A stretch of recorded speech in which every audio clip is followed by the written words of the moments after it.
The internet changed how we work. AI is changing what work gets done. A bank cut loan processing from days to hours. A student built an AI scheduler, improving on-time delivery from under 70% to over 90%. Most teams know AI matters, but aren't sure where to start. InAI is Indiana's statewide AI adoption effort, built with industry, academia, and community partners, helping you move from understanding to action. Visit inaiready.com. This is Inside Indiana Business Radio for the afternoon of Monday, August 24th, 2026. I'm Alex Braun. Officials in Upland are celebrating the halfway point of Main Street Mile, a $100 million economic and community development initiative to better connect downtown Upland and Taylor University. Andrea Masavero, executive director of 1846 Enterprises, said the effort so far has been well received by the community. The more we've been able to convince people and show people that we are really just enhancing what's already here and making Upland more of who it was intended to be, the things that we love about our community, the more engagement and interaction we're getting from the public, the more support we're getting. Among the projects completed thus far is an $18 million reconstruction of Main Street in Upland.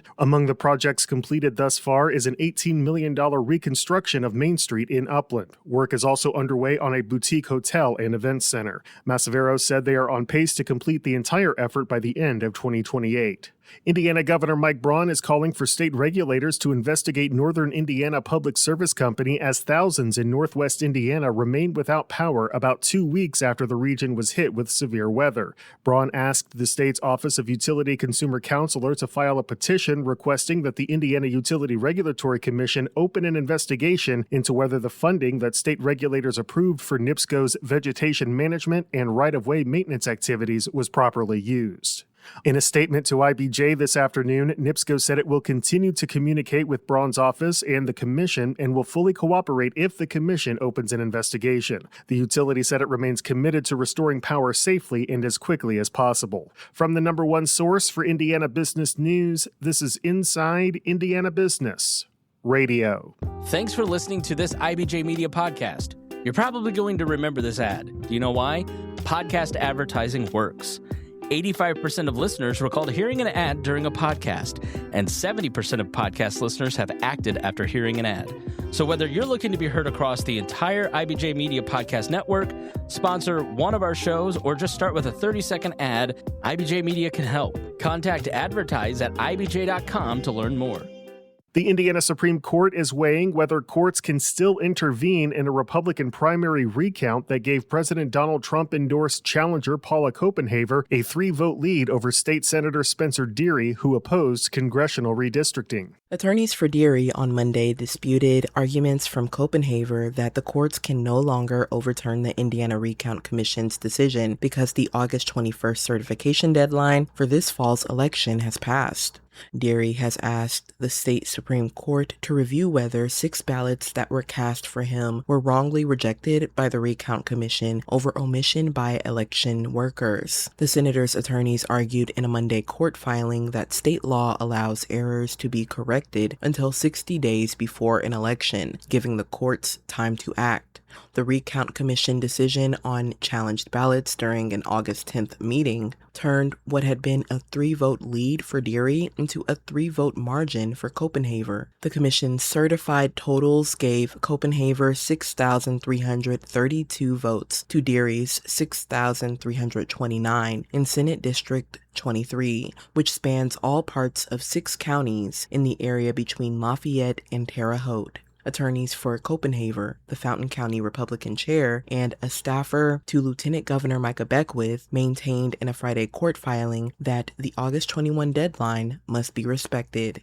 The state Supreme Court did not take any immediate action Monday or schedule any hearings.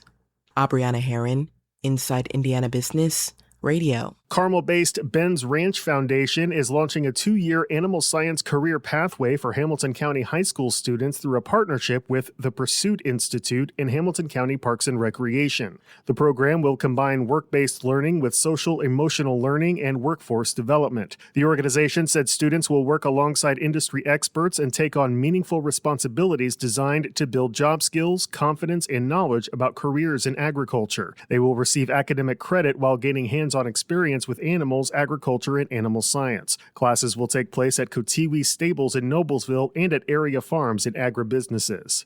Gary Mayor Eddie Melton said Sunday that the current pace of NIPSCO's power restoration efforts following severe storms on August 11th that left thousands without power is unacceptable. 12 days is too long for parents to worry about their children and for businesses to lose revenue and for families to wonder when the relief is finally going to come. Today, I want the people of Gary to know this. I want you to know that I share their frustration. I've stayed in strict communications with NIPSCO, and I have made it very clear that the current pace of restoration is unacceptable. It's unacceptable for the thousands of Gary residents. In a video briefing, Melton thanked residents for their continued patience and resilience while navigating the recovery from the storm. He announced the launch of a new tool for residents to report power outages. They can text OUT to 444-111 to report an outage, and they will receive text responses to confirm their address and contact information. Get In podcast creator Nate Spangle is this week's guest on the Business and Beyond podcast with Gary Dick, presented by PNC, a weekly conversation with high-profile Hoosiers in business, sports, and entertainment, and beyond. Available now on the IBJ Media app or your favorite podcast provider. I'm Alex Braun for Inside Indiana Business Radio on Demand.